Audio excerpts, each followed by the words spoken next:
Bismillah, wassalatu wassalamu ala rasulillah. Assalamu alaikum wa rahmatullahi wa barakatuh. Welcome to part 13 of Qur'anic Contemplations, where we select certain verses from the Book of Allah and contemplate and reflect their meaning. In this section, we're going to be looking at the 13th juz of the Quran. The first of these is the 100th verse of Surah Yusuf, towards the end of Surah Yusuf, where in this part of the story, right at the end, Allah subhanahu wa ta'ala has now saved Yusuf alayhi salam, and he has brought them all together. His parents are now with him, and his brothers are now with him. His brothers have been forgiven, Allah subhanahu wa ta'ala, and Yusuf alayhi salam have forgiven the brothers who caused so much harm. And he's now realized the blessing which he's been given of having a dream which had become true. And now the reality of the dream which he had at the beginning of his life, in the early stages of his life when he was young,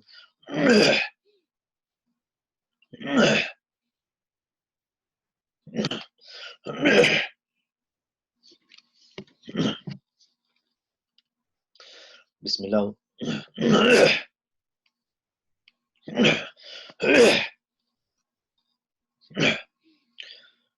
Bismillah, wassalatu wassalamu ala rasulillah. Assalamu alaikum wa rahmatullahi wa barakatuh. Welcome to part 13 of Qur'anic Contemplations, where we contemplate and reflect on selected verses of the Quran. The first verse we're going to be looking at in Juz 13 is the 100th verse of Surah Yusuf.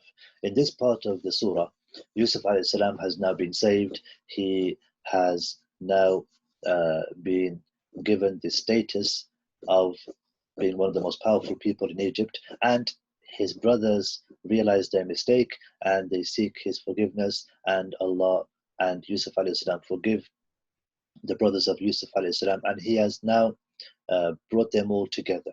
They are all now together in Egypt. All of them are in Egypt with Yusuf alayhi salam, his parents and his brothers. And so Yusuf alayhi salam, in this verse, he talks about the blessings Allah subhanahu wa ta'ala has given him. And he says to his father, this is the explanation of the dream that I had, meaning the dream he had when he was young. Because what happens is they all bow down in prostration towards him, his parents and also his brothers. And then he says that my Lord has made the dream a reality, and وَقَدْ أَحْسَنَ بِي إِذْ أَخْرَجَنِي مِنَ السِّجْنِ, and he was certainly good to me when he took me out of prison, when Allah saved me from the prison.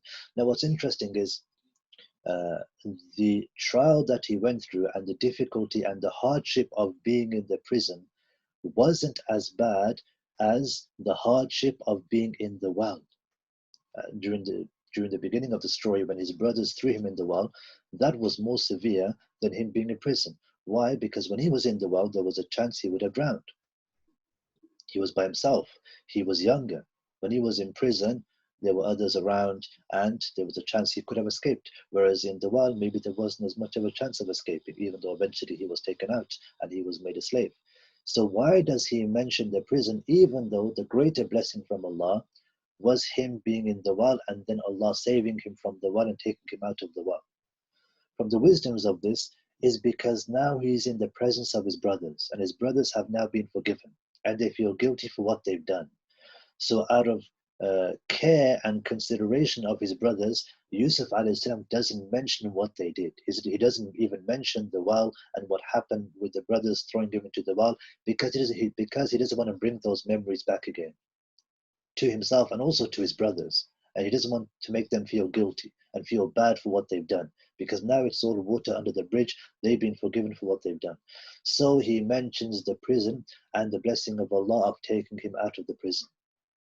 And at the same time, another thing which is mentioned here, Yusuf alayhi salam says that he brought all of you here, meaning his family, after min ba'di an nazagha shaytanu bayni wa bayna ikhwati, after shaitan had induced estrangement between me and my brothers, meaning after shaitan came between me and my brothers.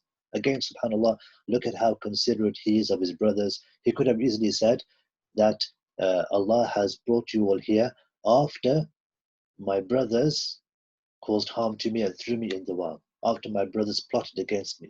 But he doesn't mention the brothers anymore because, again, they've been forgiven and he doesn't want them to feel bad and guilty for what they've done because Allah has forgiven them. Yusuf al-Islam has forgiven them, as mentioned in previous ayahs. But instead, he mentions Shaitan because Shaitan was the one who caused all of this to happen. Shaitan was the source of all the evil that took place. So he mentions Shaitan, he doesn't mention the brothers because the brothers were forgiven and all the evil that came was as a result of Shaitan's influence and the temptations of Shaitan. The third verse we want to look at is in Surah Ibrahim, verse number 36, where Ibrahim alayhi salam, he is supplicating to Allah.